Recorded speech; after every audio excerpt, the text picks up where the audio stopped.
Dragon Ball Daima has come and gone, and now that the entire series is available to stream, we can now look back on it and say, okay, was this good as a whole? Was this a success, or was it ultimately a disappointment? Did Dragon Ball Daima stick the landing, or crash and burn and be looked upon as ultimately a negative? Let's talk about it.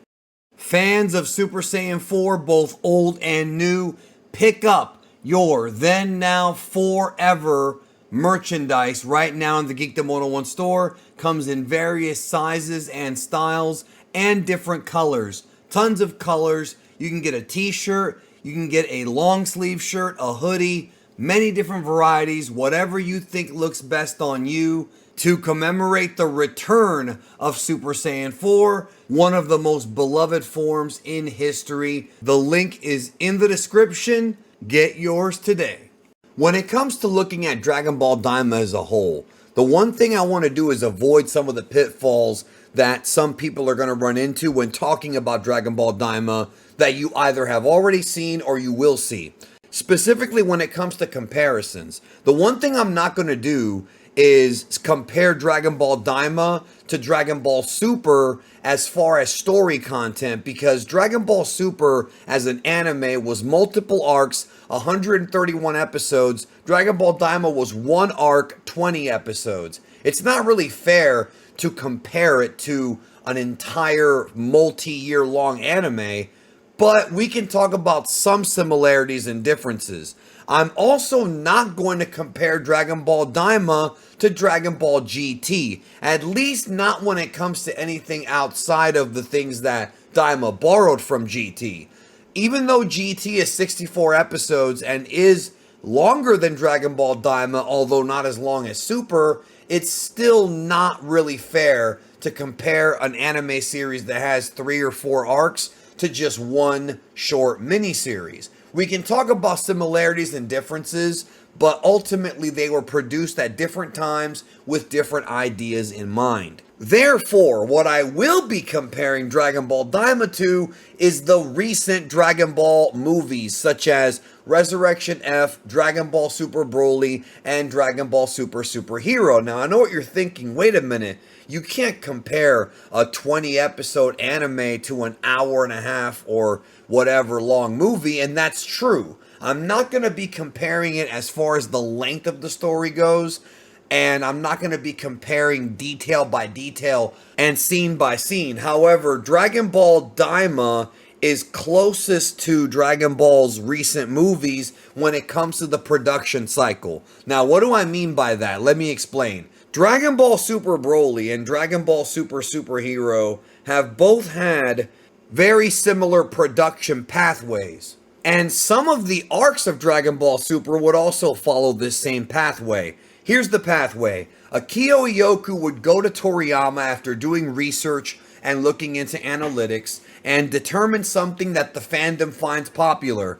Examples would be Future Trunks and his story, Evil Goku, Broly, of course, being massively popular, especially outside of Japan during the old Z days.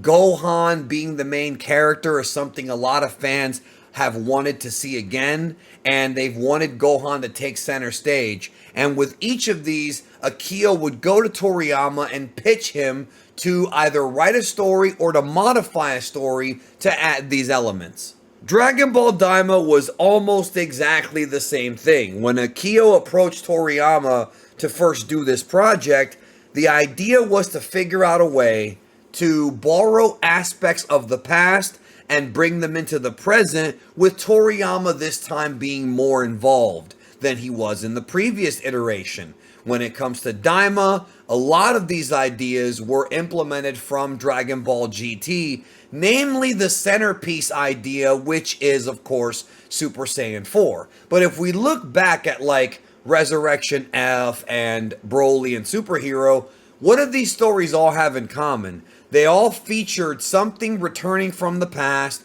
and a new transformation or a new fusion. Now, yes, Gogeta was not new in the Broly movie, but Gogeta becoming Super Saiyan Blue was new. And it was the first time that Toriyama had written for Gogeta. Now, this method led to some, I would say, positive results because Dragon Ball Super Broly was beloved and Dragon Ball Super Superhero, I would say, was well liked, although not as much as Broly, probably because the antagonist was not as good. With Daima, though, they went a little bit further. I've been quoted as saying that Dragon Ball Daima is too long to be a movie, but too short to be a long anime like Super, and that's exactly what it was. It still constitutes being a short story that Toriyama wrote along with Toei's writers, but it's the first anime project ever that Toriyama was very hands-on with as far as a television show goes, with the original idea being that it was supposed to be a streaming-only series, and so it would be formatted slightly differently. This, of course, would change after Toriyama passed away 1 year ago when Fuji TV decided to air the series, knowing it would be the final anime project that the creator was truly hands-on with. Now look, repurposing elements of Dragon Ball's past that Toriyama did not write or come up with is not the worst idea ever, and it's worked a few different times in the series, but the problem with this is that it can lead to confusion, it can lead to canon debates, and it can also lead to a lack of trying new ideas and incorporating new elements and new types of storytelling for Dragon Ball. I've said for years that no matter what the target audience is, Dragon Ball needs to evolve past it being just nostalgia bait. And I thought with Dragon Ball Daima, they were making some strides towards that. Not so much with the Super Saiyan 4 element, but more so with the fact that they're going to the demon realm. So when they were coming up with this, they had to figure out a way for Goku to explore a new place, but have it not be one of the other 11 universes. This is because they determined that Daima would take place or happen prior to Dragon Ball Super, and thus Goku had not yet met anybody from outside Universe 7. He hadn't even met Beerus and Whis. Toriyama himself stated that Dragon Ball Super Superhero was very close to reaching the end of Z portion of the timeline, so for Daima, having it be a 20-episode miniseries, they chose to go back in the timeline. Could they have done something different?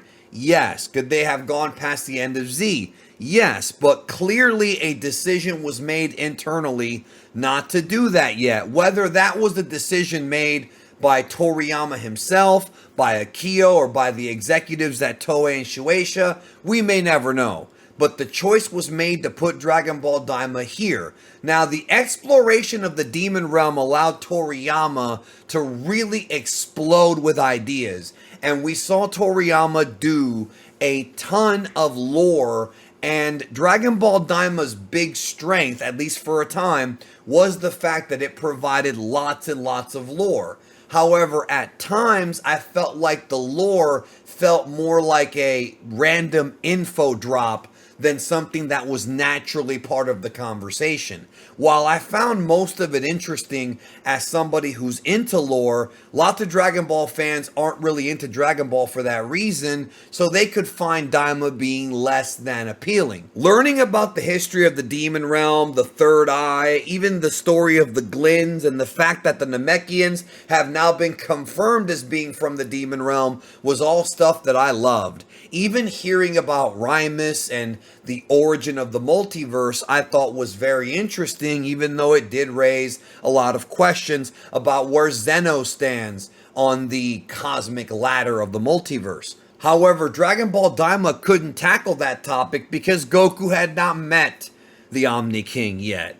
That would be something that could be saved for a future storyline. And I kept hearing and I kept talking about how at one time the elements of Daima, whether it be the lore, backstory, or the Demon Realm itself, would come into play in a future storyline. The passing of Toriyama may have changed whatever plans they had, or maybe just postponed them. As of the making of this video, I couldn't tell you what the future holds. But here's the God's honest truth. We cannot look at what the future holds when it comes to rating and reviewing Dragon Ball Daima honestly. To be fair, we have to look at Dragon Ball Daima as a completed work in and of itself and how it fits into the grand scheme of things based on what we already have, not based on things that would come in the future. I would say that the two biggest pros when it comes to Dragon Ball Daima, the two best things about the show, I would say, in my opinion, are the incredible production that the show had with over 2 years of planning to make sure that, unlike Dragon Ball Super and its production problems, that Daima's animation, music, and overall look was perfected, which led to some really, really phenomenal fight scenes near the tail end of the series. It was a smart move to take their time with this one. Whether you love or hate Daima, you have to agree that every single future Dragon Ball project needs to look like this. It's just too good, too fresh. The talent on there with Toei's incredible catalog of tippy-top animators made Dragon Ball Daima pristine to look at and really added layers to the final few episodes, and even some of the ones before, like episode 8, episode 12. The combat, I think, really stood out. However, was there enough combat? We'll talk about that here in just a moment. And the other big sort of pro would be Toriyama's enthusiasm to do a lot of lore dumps and to return the series to its original sort of theme, which was the theme of adventure and exploration. Dragon Ball Daima felt a lot more like original Dragon Ball than Super did. Dragon Ball Daima appealed more so for fans that have seen the entirety of Dragon Ball than fans who only grew up with Dragon Ball Z and identify Dragon Ball Z as being their Dragon Ball, especially when it comes to the English dub purists. Dragon Ball Daima borrowed elements from all throughout the Dragon Ball history, the last 40 years, from Dragon Ball Z, GT for certain, and a little bit from Super and from Heroes. You could practically feel how much fun Toriyama was having drawing these characters, drawing these vehicles, and creating this new demon realm, which retcons whatever demon realm we thought we had before because of all of the new ideas, like, for example, the fact that the demon realm now predates the multiverse. I have questions about this, and I don't know if we're ever going to get answers on it, but you could feel that. So really the main selling point for Daima was the visually pleasing fights and transformation sequences that people will never forget, leading to hype moments. The phenomenal animation, I would say the music was a highlight, especially near the end of the series, but ultimately there were a lot of problems with Dragon Ball Daima as well. One of the issues with Toriyama dumping a lot of lore, and this is not just a Dragon Ball Daima problem, this is a problem with all of modern Dragon Ball, even the stuff Toriyama's worked on, is that he oftentimes retcons himself to the point where he creates new questions and creates new contradictions to where people are genuinely left scratching their heads trying to figure things out. Dragon Ball Daima took elements from the old guidebooks, such as the origin of the Supreme Kais, and added to them, while also sort of forgetting other elements like the Makaio Shin. They didn't really go too deep into that, even though we assume that Degesu and Arinsu were both Makaio Shin. They were never called that. They were just called Glins. And there were multiple points in Dragon Ball Daima where you wonder if Toriyama was just writing off the cuff, and unlike how he used to work in the original run of the manga, this time he has no editor to challenge his ideas and to keep the story consistent. Even going back to Resurrection F, there were things in that script that made very little sense, even to Toriyama's original manga. For example, Frieza says that he'll train his body to get to a power level of 1.3 million, which is only slightly higher than what he had in his second form. Toriyama forgot the power level numbers in his own manga, which is okay. I understand it's been decades since he wrote it, but was there nobody at Toei to say, "Excuse me, sir, but you actually wrote this back then and that now"? Were they too afraid to challenge him? What's really going on? And that's not the last time this happened. The original Dragon Ball manga has some plot holes and some contradictions. Many epic pieces of work have it, but the modern era of Dragon Ball, the Dragon Ball Renaissance, and its stories have created a few more contradictions, which has created canon confusion. Now, I've said multiple times in the past that Dragon Ball, there is no official canon, and that the Japanese that produced the series do not care about following a canon. And it seems like I was proven right, because they really don't. And Dragon Ball Daima, in a way, is evidence of that. And while I'm not somebody who's a canon cop, I'm not somebody who is obsessed over what is and isn't canon. I just enjoy what I enjoy, including filler episodes, including some of the old Dragon Ball Z movies. Something does not have to be canon for me to like it. And I hate that mentality, but I still feel like creating more confusion is not really helping the situation. Dragon Ball Daima did that a lot with its lore. Outside of the production, which we can all agree was stellar, and we want all future projects to look like this, it really felt like Dragon Ball Daima had a lack of vision with the future of the series. They really weren't exploring new ground. Yes, there's a new place to explore, and the aesthetics of the 3 different demon worlds was beautiful. I love the Tamagami. I love the RPG-esque, Dragon Quest-like traveling from town to town, buying items and artifacts. I like all the Star Wars references. I dug all that. I really did. However, by the time you get to the midway point of the series, and they were just then getting to Demon World 2, I started to express concern. And the reason why is because a lot of the middle episodes, like episodes 5, 6, and 7, I felt could have been shortened or merged together. They spent way too much time in one place, and while I like the exploration aspect, the series is 20 episodes. If the series were 25 to 30, I could understand them sort of slowing the story down. I don't need to have a fast-paced story to enjoy it, but it really felt around this time that I started to be concerned about whether or not they'd be able to fit everything into the final few episodes. And unfortunately, I think that my concern became a reality. The overall pacing of Dragon Ball Daima in the second half really was haphazard. There were some episodes that I thought wasted too much time, like for example, episode 13, episode 9 sort of did, and even some of the episodes when they finally made it to Demon World 1. So the pacing would go from being very fast to very slow. It would go from let's cram everything here as fast as we can to let's not. Let's take our time. I thought that the fights in the series, even though I enjoyed all the battles with the Tamagamis, I feel like there wasn't enough in Dragon Ball Daima. I think a lot of fans expected the series to have a few more fights, and while you do have the adventure aspect, when it comes to these types of shonen stories, you have to pay it off with an impressive fight. And the fights were just a tiny bit too short. At no point until the very end did it really feel like Goku was in any kind of real trouble. We saw him just job out person after person in the demon realm. He beats Tamagami 3. Then in the Tamagami 2 fight, Vegeta had some trouble, revealed Super Saiyan 3 and 1. That was a little bit of drama, but it was still a power that Vegeta had inside of him, and they were still able to overcome it.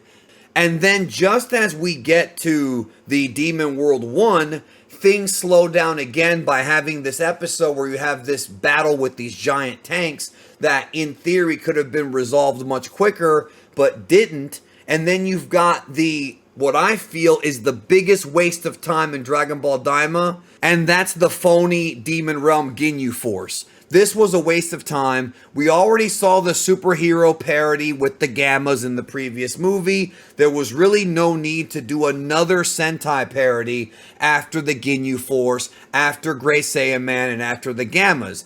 Not to mention, in the manga, we also had the Trunks and Goten Saiyamans. So this gimmick of them sort of playing fun and poking fun of Sentai, it's not necessary anymore. We've already seen it. All that time that was used devoted to the Ginyu Force, the fake Ginyu Force, could have been used to make the other fights longer or even to make the finale even more epic. I don't think that Dragon Ball Daima used its limited time wisely, and that's not necessarily Toriyama's fault. I am not blaming him for this. This could have been Toei Animation. This could have been Shueisha cutting them off at 20 episodes.